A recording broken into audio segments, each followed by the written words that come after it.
जरा ध्यान से सुनिए। क्या आपने कभी ऐसा महसूस किया है, सब कुछ होने के बाद भी अंदर कुछ खाली सा लगता है?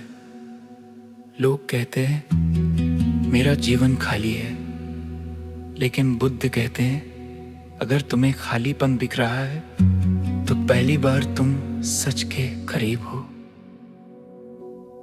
सवाल ये नहीं है कि तुम्हारे पास क्या है, सवाल ये है कि तुम किसे पकड़े हुए हो। आज हम बात करेंगे बुद्ध दर्शन के सबसे गहरे सिद्धांत पर, शून्यता। डरने की चीज नहीं, जागने की चीज।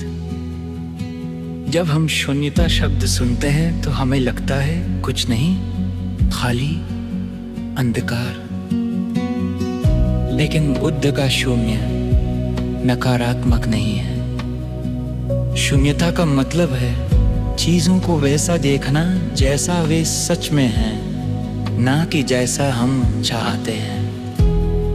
आप दुखी इसलिए नहीं हैं कि जीवन में कुछ नहीं है, आप दुखी इसलिए हैं क्योंकि आपने बहुत कुछ पकड़ रखा है। जरा देखिए, आप चीजों को पकड़ते हैं, लोगों को, नाम को, पद को, सफलता को, अपमान को, और फिर कहते हैं मेरा मन भारी है।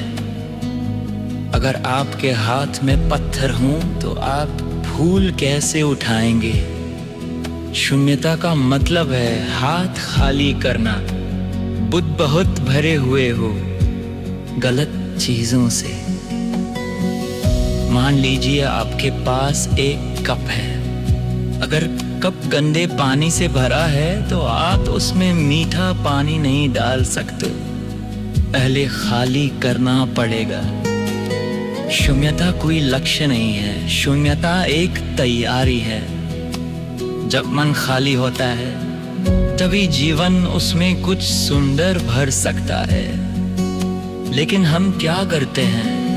हम पुराने जहर के ऊपर नया अमृत गालने की कोशिश करते हैं। लोग शून्यता से डरते हैं। क्यों? क्योंकि अहंकार कहता है अगर मैं खाली हो गया तो मैं कौन रह जाऊंगा। असल डर खालीपन का नहीं, पहचान खोने का है। आप अपने नाम से चिपके हैं, अपने रोल से, अपने विचारों से। बुद्ध कहते हैं जब तुम कुछ नहीं बनते तभी तुम सब कुछ बन सकते हो। कभी गौर किया है जब आपका मोबाइल पूरा भर जाता है तो नया ऐप इंस्टॉल नहीं होता?